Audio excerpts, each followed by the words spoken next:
Hello, CHistrue here, and this is kind of a part 3 of my Honest Dialogue Between Science and Religion series. I'm going to be honest with you guys, if you haven't watched parts 1 and 2, you're not going to get the full gist of what is my true depth of feeling or thought on this subject. It's very complex and it's very nuanced. And so if you put a comment down there in the comment box, one of the things I might ask you is, have you watched part 1 and part 2? And if you haven't, I don't know that I'm necessarily obligated to have a dialogue with you. I mean, if you're offended, you're offended. If you're not offended, if you like it, you don't like it.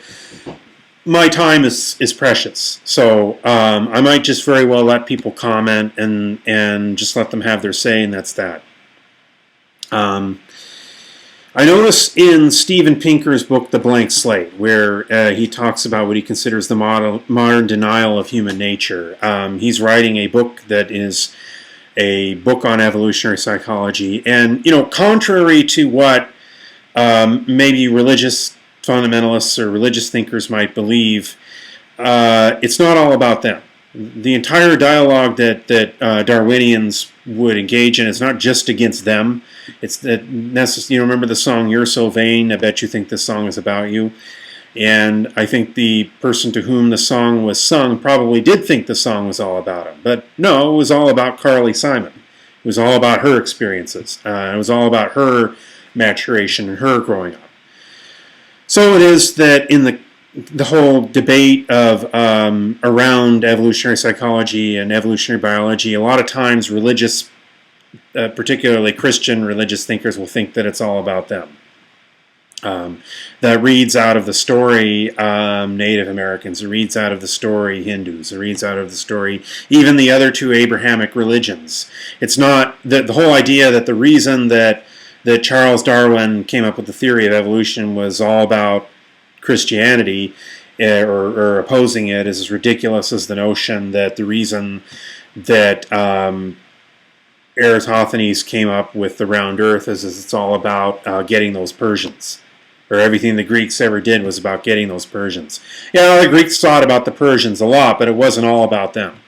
In the case of Steven Pinker, his primary thing that he seems to be attacking would be left-wing ideas. He seems to really have it in for the 1960s, and in particular, he seems to want to go back to a model of biology that was prevalent in the late 19th century, where a whole series of cultural ideas from Victorian capitalism, from American capitalism, were read into nature, and that nature had to conform to a particular social mode of organization because that's what nature was.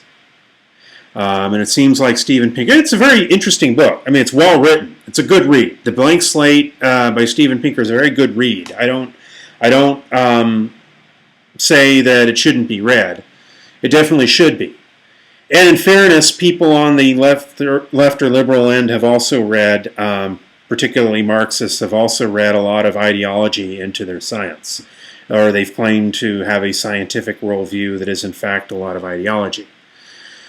But in the case of Steven Pinker, I think that he claims a certain kind of objectivity that, well, anyways, let's get to, here he's talking about education, and he's kind of an iconoclast, and he's refuting the idea that children are natural scientists. And he's stating, quote, "Far from being empty receptacles or universal learners, then, children are equipped with a toolbox of implements for reasoning and learning in particular ways. And those implements must be cleverly recruited to master problems for which they were not designed." Again, evolutionary psychology. Continuing, "That requires not just inserting new facts and skills in children's minds, but debugging and disabling old ones. Students cannot learn Newtonian physics until they unlearn their intuitive impetus-based physics. They cannot learn modern biology until they unlearn their intuitive biology, which thinks in terms of vital essences." Interesting admission. "And they cannot learn evolution until they unlearn their intuitive engineering, which attributes design to the intentions of a designer.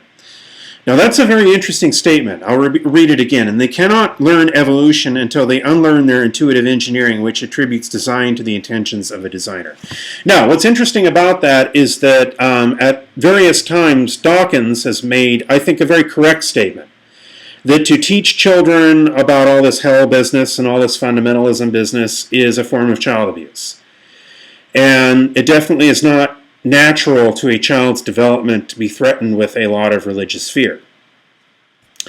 But what's interesting about it is in the case of Steven Pinker and probably to some extent Daniel Dennett, there's also an admission that there are religious ideas that do not have to be drummed into people because they are intuitive to people.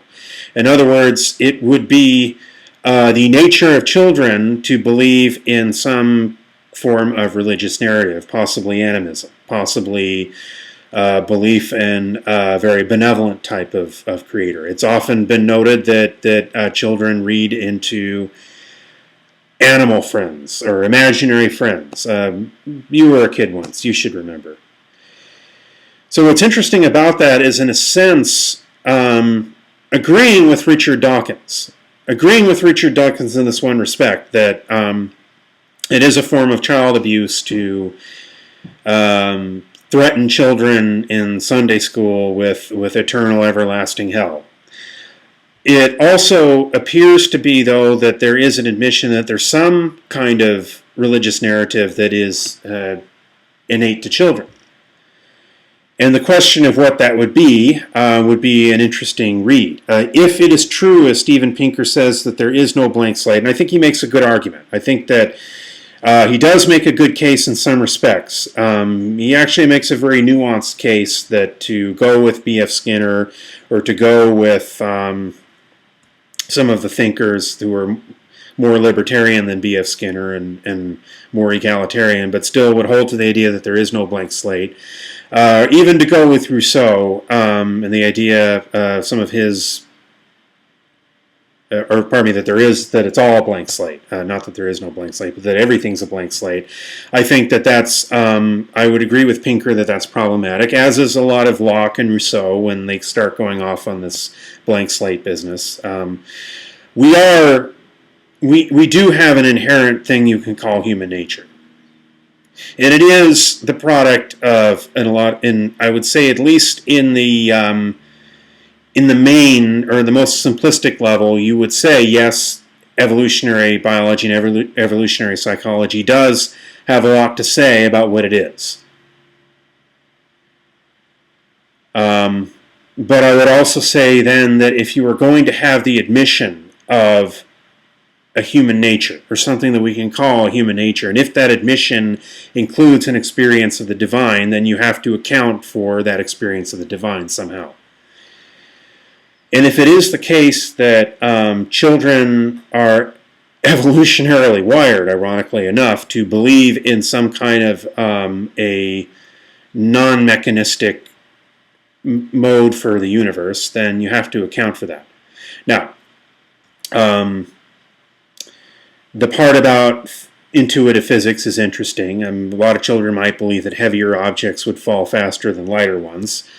Or a lot of them might believe that the Earth is flat because that's what it appears to be. I'm not going to go there again. But a lot of them might hold to beliefs that you might call intuitive as opposed to being analytical, and that's the truth. And definitely I would agree with Dr. Pinker that in order to explain advanced concepts to children, you do, in a sense, have to get beyond their intuitive understanding of things. Their intuitive understanding of things might be that it's easier to understand rain in terms of the Rain Man making rain fall down than in terms of evaporation, condensation, and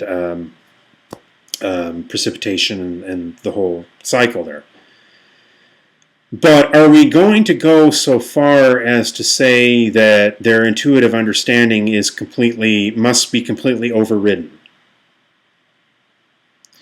Are we not then just as guilty as the religious fundamentalist who wants to override a child's intuitive understanding and instill a lot of religious guilt and fear? Do we want to do the very same thing in the name of supposed science? It's a question that I would leave. I'm not going to give an answer to it. I mean, I'd like you guys to answer down on the chat board there. Talk amongst yourselves. I may or may not respond, but I think it's a valid question. If we are intuitively wired to believe in something, then could it be there?